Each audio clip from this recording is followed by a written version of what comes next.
Kali ini kita akan membahas mengenai anemia.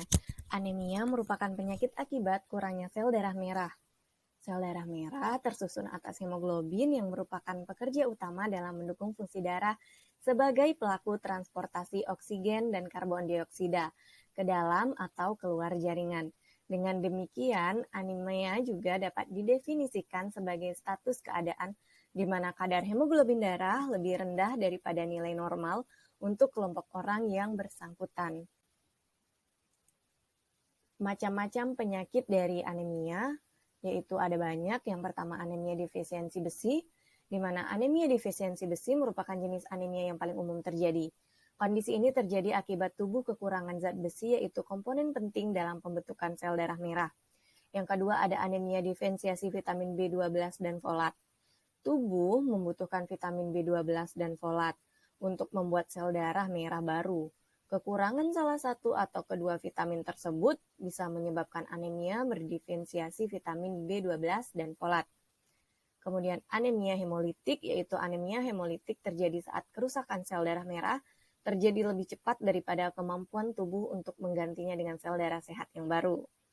Kemudian ada anemia aplastik. Anemia aplastik merupakan anemia yang perlu diwaspadai karena berisiko tinggi mengancam nyawa. Kondisi ini terjadi saat tubuh tidak dapat menghasilkan sel darah merah dalam jumlah cukup akibat gangguan di sumsum tulang belakang, yaitu produsen sel darah di dalam tubuh.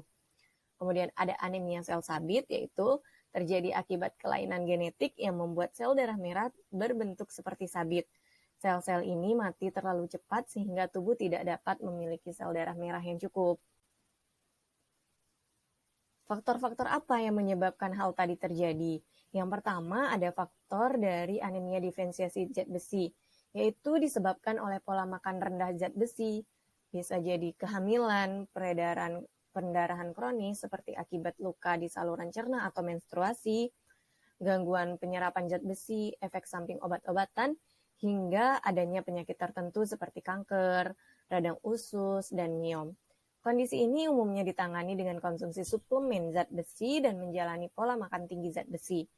Selain itu, penyebab anemia defisiensi besi juga perlu diatasi. Kemudian ada anemia defisiensi vitamin B12 dan folat.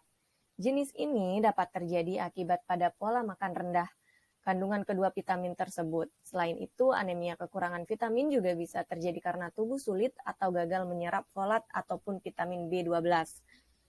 Kondisi ini juga disebut anemia pernisiosa. Penanganan anemia ini umumnya berupa perubahan pola makan serta pemberian suplemen vitamin B12 dan asam folat untuk mencukupi kebutuhan tubuh akan kedua asupan tersebut. Kemudian ada anemia hemolitik. Penyebab dari ini adalah cukup beragam, mulai dari penyakit keturunan seperti talasemia dan C6PD, penyakit autoimun, infeksi, efek samping obat, hingga gangguan pada katup jantung. Pengobatannya akan disesuaikan dengan tingkat keparahan dan penyebab terjadinya anemia hemolitik ini. Penanganan yang diberikan itu contohnya bisa berupa transfusi darah, pemberian obat-obatan, atau operasi. Kemudian ada anemia aplastik. Kondisi ini terjadi saat tubuh tidak dapat menghasilkan sel darah merah dalam jumlah yang cukup akibat dari gangguan di sumsum tulang, yaitu produsen sel darah di dalam tubuh. Anemia aplastik dapat diturunkan dari orang tua, namun bisa juga terjadi akibat infeksi, efek samping obat-obatan, penyakit autoimun, terapi radiasi pada kanker, serta paparan zat beracun. Kondisi ini umumnya diatasi dengan pemberian antibiotik dan antivirus. Pencegahan anemia. Terdapat beberapa upaya yang dapat kita lakukan untuk mencegah dan menanggulangi anemia akibat dari kekurangan konsumsi besi. Upaya pertama meningkatkan konsumsi besi dari sumber alami melalui pendidikan atau penyuluhan gizi kepada masyarakat, terutama makanan sumber hewani yang mudah diserap. Jumlah makanan yang banyak mengandung vitamin C dan vitamin A untuk membantu penyerapan besi dan membantu proses pembentukan hemoglobin. Kedua, melakukan fortifikasi bahan makanan, yaitu menambah besi, asam folat, vitamin A, dan asam amino esensial pada bahan makanan yang dimakan secara luas oleh kelompok yang jadi sasaran. Ketiga, melakukan suplemasi besi folat secara rutin kepada penderita anemia selama jangka waktu tertentu untuk meningkatkan kadar hemoglobin penderita secara cepat. Konsumsi makanan yang mengandung zat besi menjadi upaya baik untuk mencegah anemia. Dengan asupan besi yang lebih baik, maka kadar hemoglobin seseorang akan meningkat.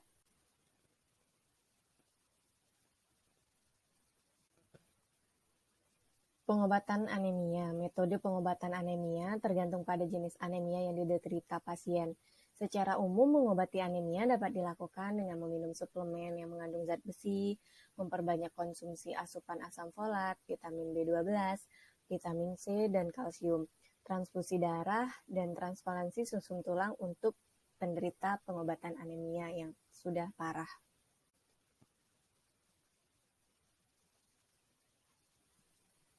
Kemudian kita akan beranjak ke leukemia. Leukemia adalah kanker yang menyerang sel darah putih. Sel darah putih merupakan sel darah yang dihasilkan oleh sumsum tulang belakang dan berfungsi untuk melindungi tubuh dari infeksi.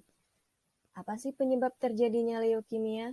Yaitu pada kondisi normal, sel darah putih akan berkembang ketika dibutuhkan oleh tubuh untuk mencegah atau memberantas infeksi. Namun, pada penderita leukemia, sumsum tulang belakang memproduksi banyak sel darah putih abnormal, sehingga menyebabkan terganggunya fungsi tubuh dalam melawan infeksi. Terlebih lagi, selain menumpuk di sumsum tulang belakang dan membuat sel-sel darah yang sehat berkurang, sel darah putih yang berlebih. Apakah penyakit leukemia dapat diobati? Jawabannya bisa dengan berbagai cara. Yang pertama ada dengan cara arsenik, yaitu merupakan racun favorit sejak zaman Romawi yang ternyata bisa bekerja menghancurkan protein spesifik dalam sel kanker darah atau leukemia. Kemudian bisa mengkonsumsi obat, yaitu minum obat klorid miolit leukemia, CML atau leukemia granulosit kronis, merupakan jenis kanker darah yang bisa diatasi dengan minum obat. Akan tetapi, pasien harus konsumsi obat seumur hidup meski telah melakukan pengobatan selama kurang lebih 18 bulan. Kemudian pengobatan dengan sistem imun. Pengobatan ini disebut terapi sel CAR-T ditargetkan terhadap kanker darah di mana dokter dapat menghilangkan sel-sel kanker dan menggantinya dengan sel darah sehat dan sel-sel kekebalan tubuh.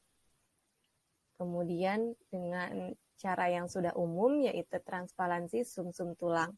Merupakan metode pengobatan di mana pasien akan ditransplantasi sumsum tulang belakangnya. Kemudian ada gejala talasemia. Pasien dengan talasemia juga mengalami perubahan struktur tulang yang ditandai dengan penampilan wajah khas berupa tulang masilaris menonjol. Pada semua talasemia memiliki gejala yang mirip tetapi beratnya bervariasi.